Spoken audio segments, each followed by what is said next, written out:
at the articles on firefighter rescues and countyfiretactics.com. 3,000 Americans. I'm going to read part of it just from my article. Nearly 3,000 Americans die every year inside house fires. Yes, they die inside, trapped by smoke and fire.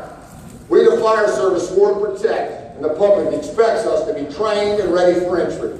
Ready to use our $2,000 air packs, $2,000 gear, and $10,000 thermal imagers. Technology, folks. Technology that we have failed to really embrace early on. 14 years later, and I'm still forgetting to use my tick sometimes. Unacceptable.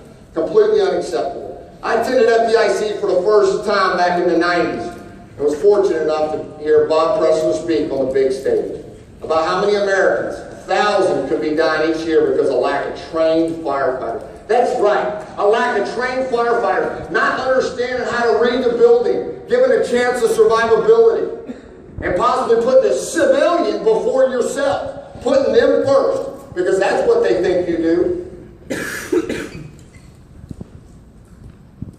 1,000 could be dying each year. That's a big number. Because of a lack of trained firefighters responding and conducting proper searches. I remember fire service leaders questioning VES. Can you believe a chief officer would question VES and call that's a New York tactic? We don't need that.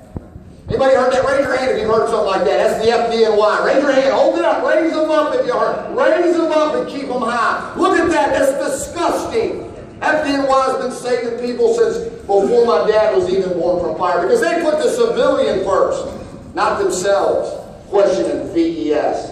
It's amazing how things change. And searching without a hose lines. Firefighters are dying on the hose line, not from VES and searching folks. They're dying on the nozzle. My buddy got killed on the nozzle, November 25th, 2000. He was on overtime. He missed the list the day before. They skipped him. He drove for me on a heavy rescue because my buddy, my best friend here on the third row, was off that day. And when he was off, Maurice drove for me because it was my job to mentor him. And I failed in some areas. But one thing that we did not fail is Maurice put the civilian first. And if he was here today, he'd say the civilian should still be first. We're dying on the nozzle. Death on the nozzle is real. Firefighters are not dying from interior fire attack. They are dying from a lack of understanding basic fireground tactics and when and where to perform those tactics. Almost every residential line of duty death in the past 15 years was not because they shouldn't have been inside, but because of what they were and were not doing before and during the tactical deployment. This website has only been up for 9 months. That was back when the article came out. And it's documented hundreds of rescues, and there have been a few line of duty deaths from interior fire attack. Ask the public their opinion on the odds and the data. We are rescuing a lot more civilians than we are losing firefighters from interior fire attack. Firefighters are dying from being fat and overweight and not wearing their seatbelt. Plain and simple. They are dying from driving tankers and tenders too fast on bad road conditions. And you can read the rest of that article on the website. Folks, we got to band together. And we got to get our brothers and sisters, and we got to make sure who comes first. The civilian does. If you don't think that, then get another job. Get another job. I went to my first civilian fire fatality in 1979. My dad in here? Dad in here? I was riding in a 1971 Volvo station wagon. My dad was the chief. I remember that because it was at that age where you remember something. You're just getting old enough to remember. I remember them bringing out a burn-up body and me asking my dad, what is that? So started in 1979, I started seeing civilians burn up and dead in houses.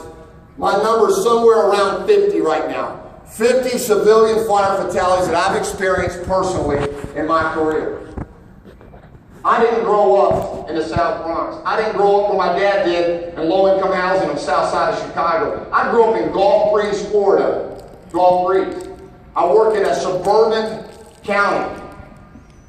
Low poverty, a lot of fire, but still, to have that many, just my little area where I work, that's crazy.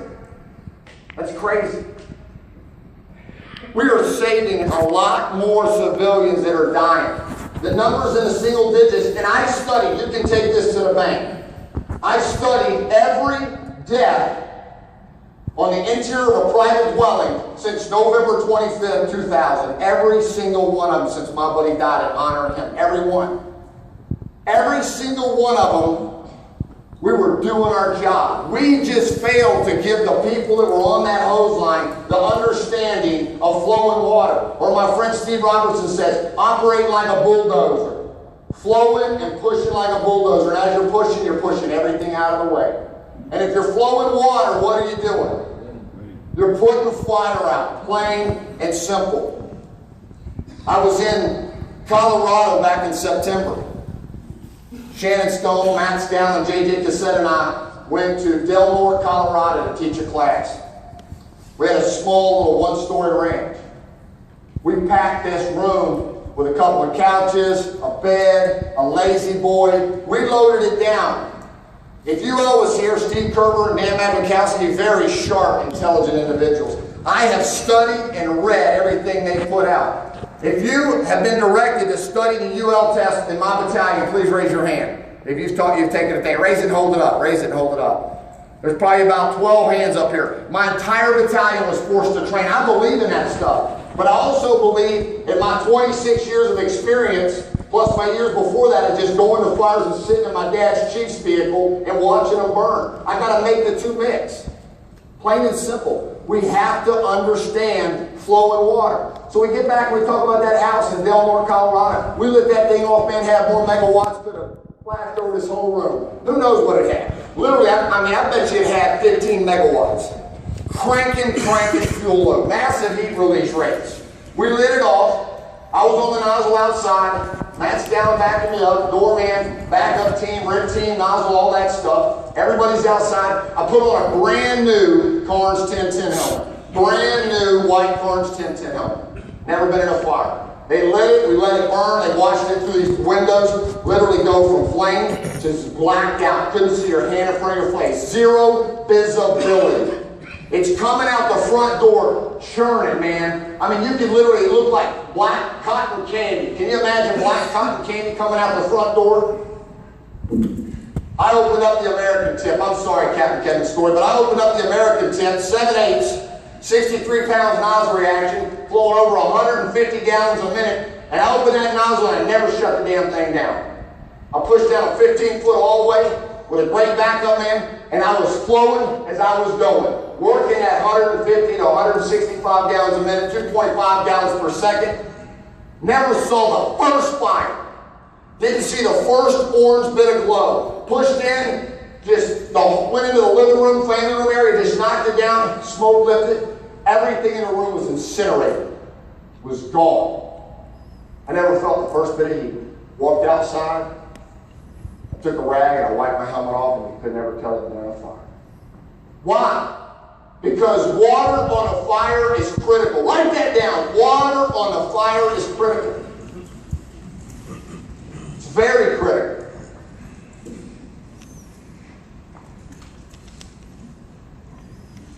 Listen up, pay attention. Somebody can dim the lights, dim the lights.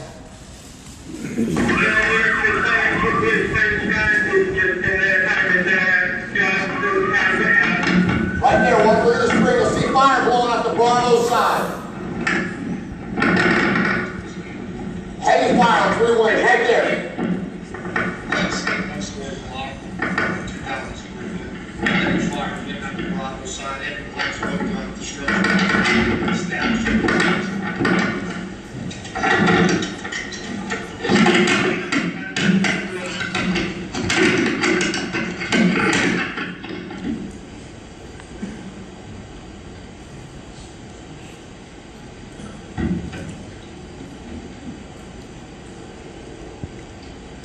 I'm first on scene.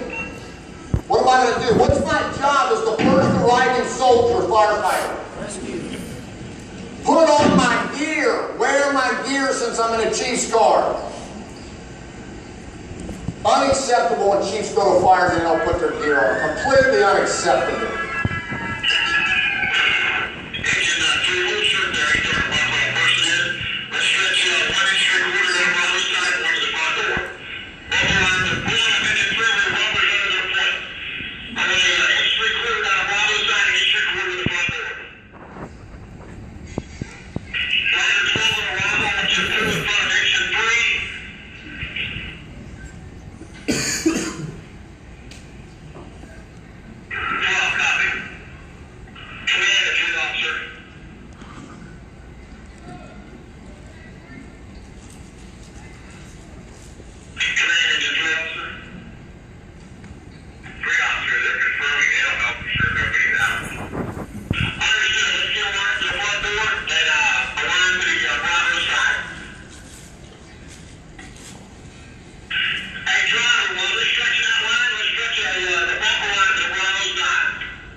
me. The nozzleman, the officers, the backup, and the third guy stretch the line. All three of them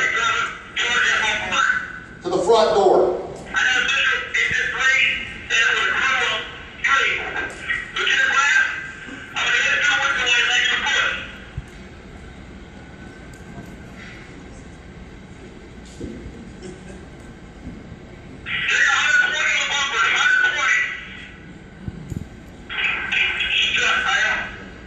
What do you already know is happening in this color of this smoke? Is it changing already? What are we getting? But we're not delaying the inch three-quarter line to the front door for the civilian that's trapped inside. I would never advocate taking a line at an occupied private dwelling around to the back to put water through a window, then relocate it at 80 pounds per 50-foot section. When you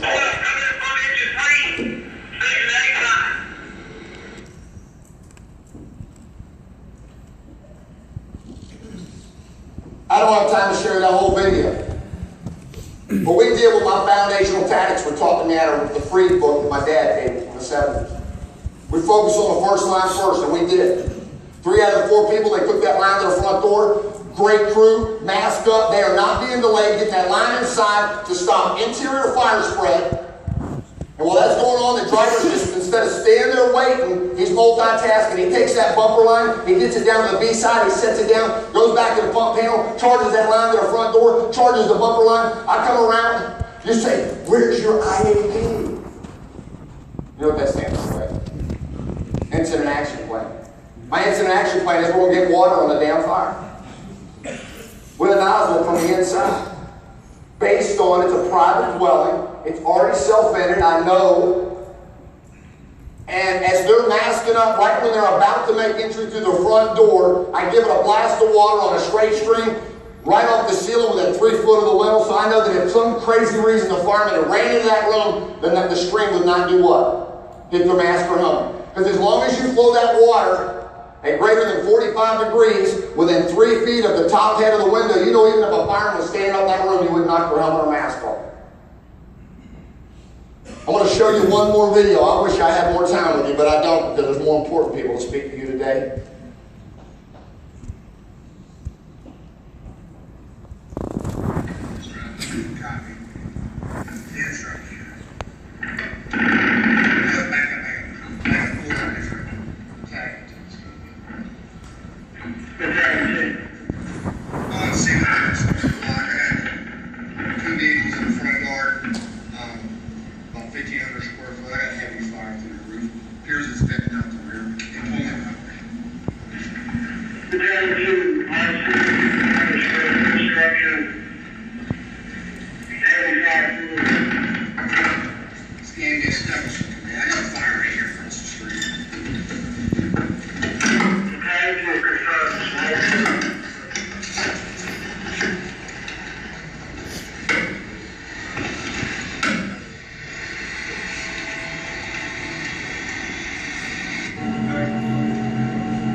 Where do you think the first line's going to go with all that fire through the roof and out the back Charlie side? Where's the first line going? The front door to stop interior fire spread in case somebody's in a hallway that could still be alive. I cannot delay getting to them. Seconds count. Seconds count. First line's already being stretched to the front door.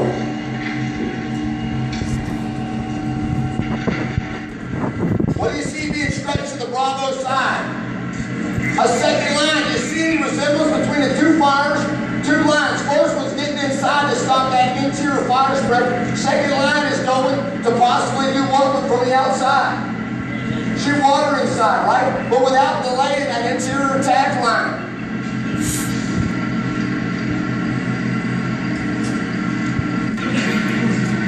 Yes, that's me standing in the front door so I can see, feel, and smell the fire ground. I can know what's happening, what's transpiring with my men and women that are in combat. That's too bad. 7 minutes after my arrival, what are we getting already? Heavy fire, 2 or 3 rooms, and it's in the attic. Tongue and groove ceilings. It's all the videos you get to watch today. It's in the class about people. I'll tell you one damn thing. You can write this down. It's not about theory. It's about what my mentors that were teaching here yesterday and today have proven they can be successful over the last 35 and 40 plus years. I don't want to go to another fire and have somebody brought out and put in the body bag. I'm going to tell you, I know what the sound of a body bag is. The zipper's different than any other damn zipper out there. If you've heard enough zippers on a body bag, you know what it sounds like. It sucks. Because I put the civilians first. My wife knows that. I don't fight fire stupid. I'm a very safety conscious. Talk to anybody in my battalion. I'm OCD about safety glasses, gloves, flaps down, earmuffs when you're checking the tools in the morning. I'm smart safety. That's what I am, smart safety. I believe in what my buddy Lieutenant Ray McCormack talks about, tactical safety, right? Doesn't mean handcuffing ourselves so we can't get the job done. Go out and tell the public you come first and they come second. I sure as hell hope our military don't operate like that. Because I'm going to tell you, 3,000 plus Americans die every year. Do you know last year the percentage went up? It's the worst since the 70s based on percentage of fires. People are still dying in fires.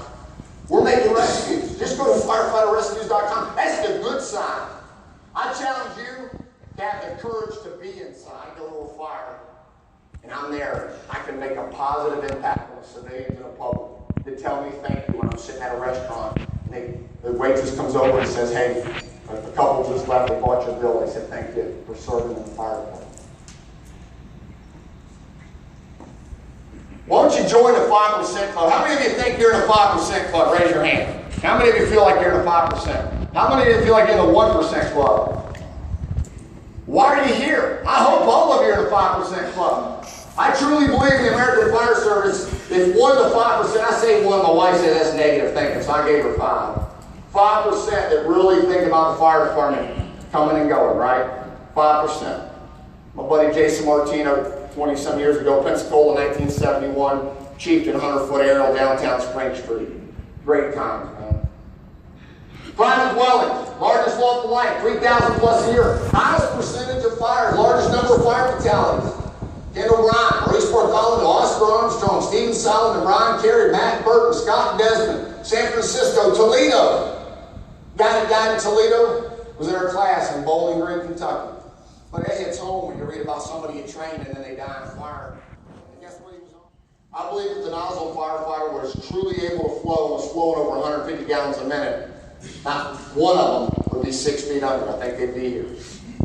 Other things happen. Residential is fire behavior, commercial is building construction. We have to have a different view. That's what this is. What am I doing right here? Where am I at in relation to a building? I'm outside. I'm not against shooting water in a window when it's necessary, based on fire conditions, building construction. But I tell you one damn thing, when I'm going to a fire, my brain's thinking, what are the reasons why I can be inside? I don't pull out the door thinking why I have to be outside. When I got and started riding the back of a rig, when we went out the door, the mind was offensive. You know what I think part of the fire service mind is now when they roll out the door? It's defensive and then they think about going offensive. You win any ball games operating like that? If everybody played nothing but defense, what would the score at the end of the game be, folks? 0. Wouldn't be very much fun to watch. That's why most of you don't like watching a real sport, soccer, because the score is low. The score is low. Best job in the world. I've always loved the fire service. It's all I really know. I only have one question. When's the next fire? And that's me in the 70s. My dad's 53. Pickup truck in the back. You can see it says Chief on it right there. All I care about is the fire service. It's all I care about, other than my family. My wife and kids were at dinner last night. I love them to death. I wake up and I go on the patch for HROC on the front of that front piece. You look on your T-shirt. What's the number on that front piece on that T-shirt? 201. Everybody, in honor of him, write that down in your notes. 201 and circle it. My drive and passion. Oh, man. I failed 14 years ago.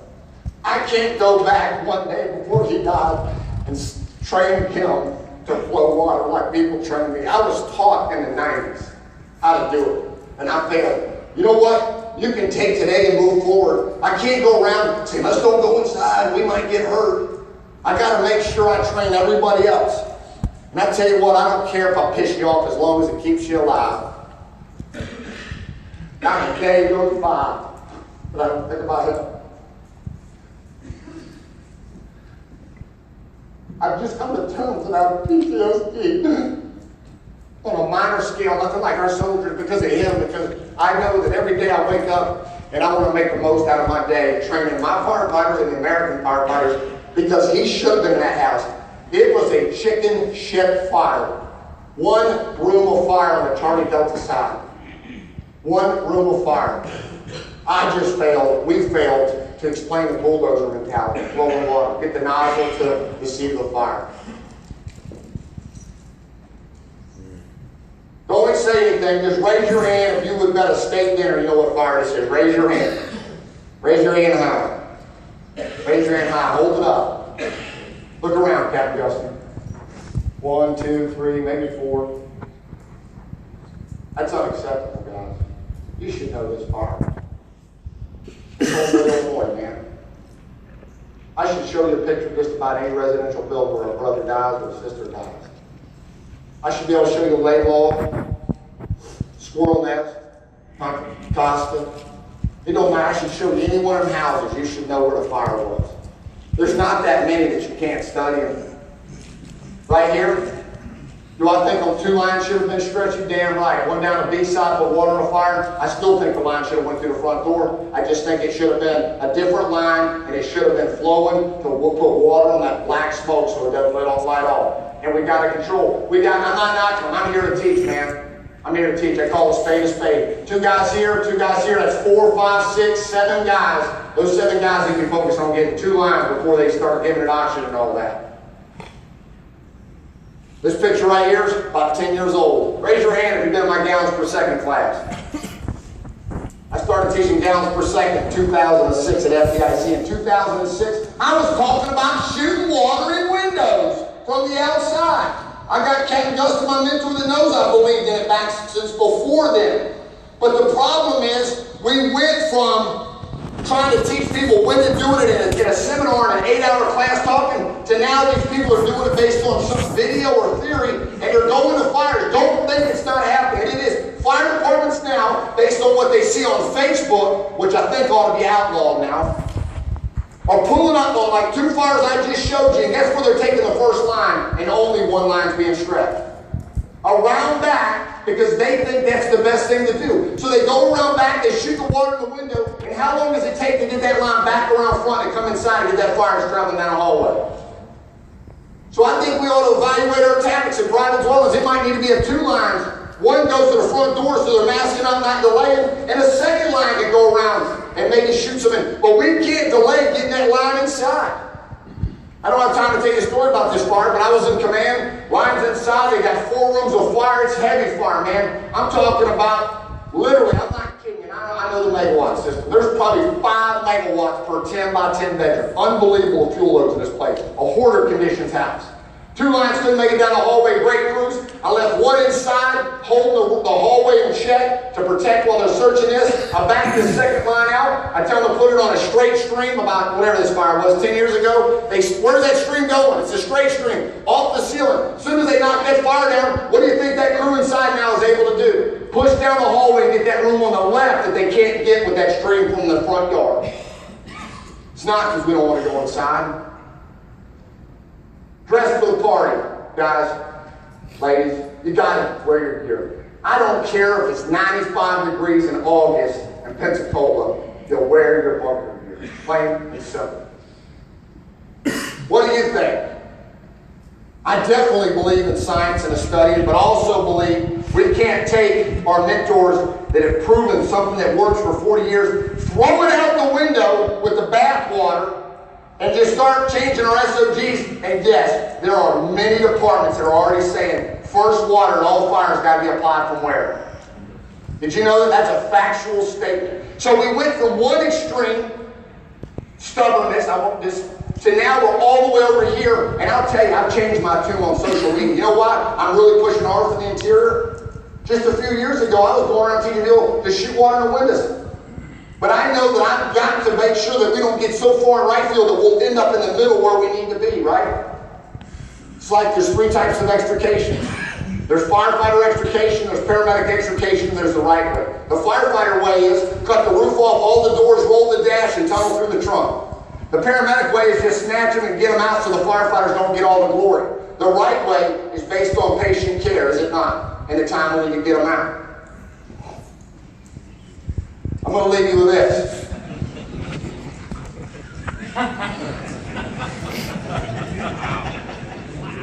What are your priorities?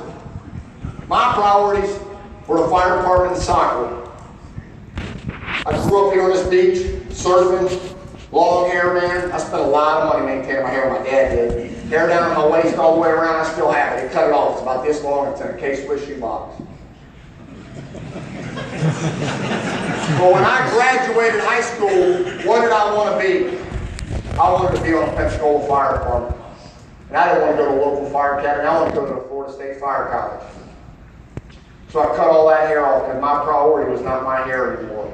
My priority was becoming the best damn fireman I could be. And I was going to make sure I showed up and put my right foot forward, my best foot forward, when I showed up in Ocala, Florida. So I ask you when you leave this conference, you need to do some soul searching. What's your motivation? What's your priorities? What's your vision? Where do you want to be? You can run a conference. You can teach a class. And you can save lives as long as you have the courage to be inside. Thank you very much.